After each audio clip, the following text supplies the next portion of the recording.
les conseils pour débuter avec l'oracle de Béline ou tout autre oracle, déjà c'est un jeu qui vous appartient. Il est personnel, c'est-à-dire il n'y a que vous du coup qui pouvez toucher ces cartes, sauf quand vous faites tirer les cartes à quelqu'un d'autre.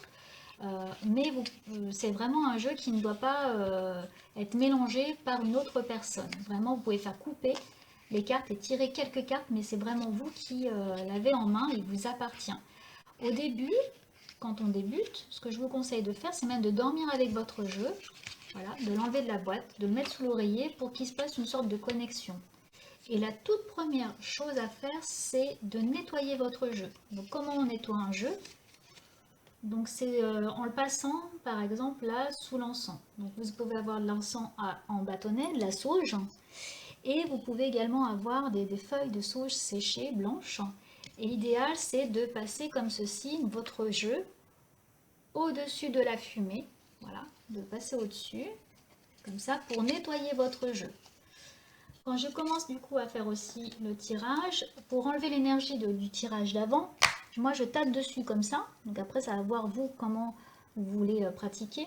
Moi je tape pour dégager finalement le jeu de l'énergie d'avant et de repartir sur une base assez saine. Voilà, donc ensuite ce qu'il faut c'est battre les cartes et de les battre, donc vous le sentez en fait, quand est-ce qu'il faut arrêter de battre les cartes et ensuite du coup de les poser. Moi je les bats un certain temps, normalement au moins 7 fois, pour qu'elles soient bien mélangées. Et des fois il y a des cartes qui tombent. Donc les cartes qui tombent, c'est des cartes qui doivent sortir comme sortir du jeu. Donc en général au moins une carte. Enfin une carte, si vous avez plein de cartes qui tombent, c'est que vous l'avez mal tenue. Mais c'est important quand même d'avoir qu'une carte qui sorte. Elle peut s'éjecter du jeu et elle a envie de sortir. En fait, on dit voilà, elle a vraiment un message important à transmettre. Pour commencer aussi, ce que je vous invite à faire, c'est, là ce que vous pouvez faire avec les prochaines vidéos, c'est de les observer. Avant de prendre un livre, c'est bien du coup d'observer les images, d'observer les mots et de voir ce que ça dégage en vous. C'est vous approprier finalement le jeu et vous approprier chaque carte. Après, vous pourrez aller voir les significations. Donc là, ce qui est bien, c'est dans les prochaines vidéos, c'est d'avoir votre jeu et en même temps de ce que je vais pouvoir vous dire, c'est vous de voir si ça vous parle et si vous avez la même idée. Et en même temps, peut-être de noter au départ vos idées et au fur et à mesure, vous n'aurez plus du coup vos notes. Voilà, donc c'est noter les mots, c'est vraiment des mots clés.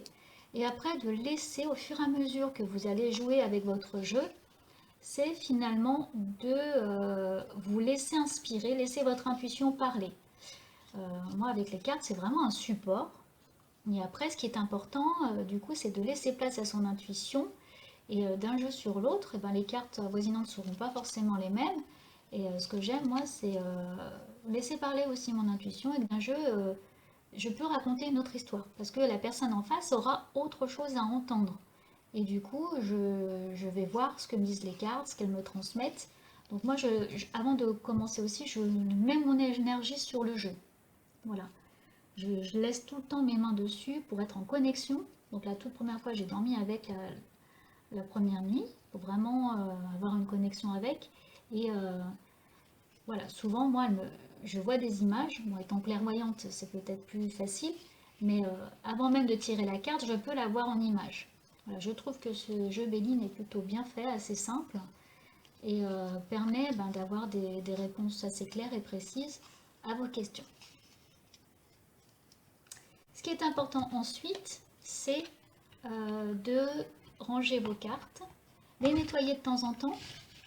Donc pour les nettoyer, on peut le faire au-dessus de la sauge, donc quand vous ressentez le besoin. Et puis on peut aussi, moi ce que je fais, c'est que je mets du coup de temps en temps une pierre ou une fleur de vie pour les recharger aussi en énergie. Parce que moi j'ai pu laisser aussi des énergies sur mes cartes et j'aime bien du coup les aider aussi comme je le fais avec moi avec les pierres.